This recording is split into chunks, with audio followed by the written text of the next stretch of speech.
नमस्कार. सुषमा जगताप किचन रेसिपीमध्ये आपणा सर्वांचं स्वागत आहे. आज करूया चवळीची उसळ. ही चवळी मी रात्री पाण्यात भिजत घातली आहे. साधारण 2 वाट्या चवळी होती आणि सकाळी हिला कुकरच्या 3 शिट्ट्या लावून शिजवून घेतली आहे.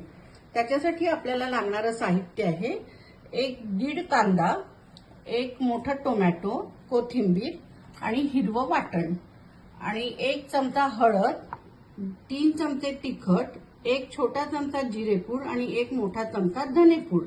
हे सगळं मी एकत्रच घेतलेलं आहे. आणि आता आपण फोडणी करू. तेल तापलंय. मी साधारण 4 टेबलस्पून तेल घेतलं आहे. मोहरी तडतडली की यात आपण कांदा घालू. 2 मिनिट ट्रान्सपरंट होईपर्यंत शिजू देऊ. कांदा थोडा ट्रान्सपरंट झाला आहे.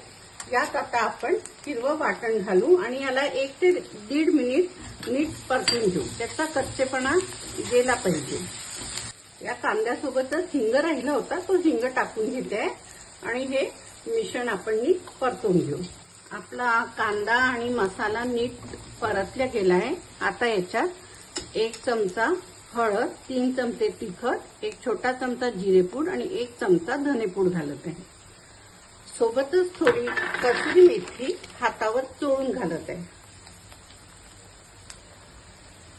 यासोबतच हे 1-2-3 सेकंद परतलं की यामध्ये आपण घालूया चिरलेला टोमॅटो आणि थोडी कोथिंबीर.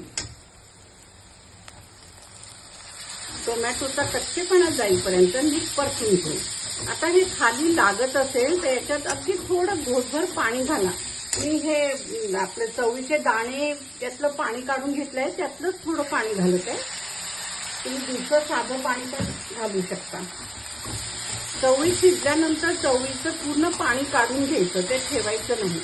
आणि यात आता थोडं मीठ घालून आपण याला शिजू देऊ. 2 चिमूट मीठ घातलेलं आहे. आता याला आपण थोडा हा टोमॅटो आणि कांदा शिजू देऊ.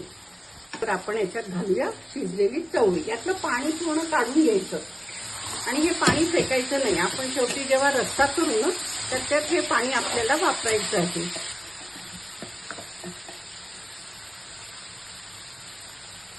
आणि थोडी चवीला साखर घालते, अगदी चवीपुरता. 2 ते 3 मिनिट ही चवळी नीट परतून घेतली.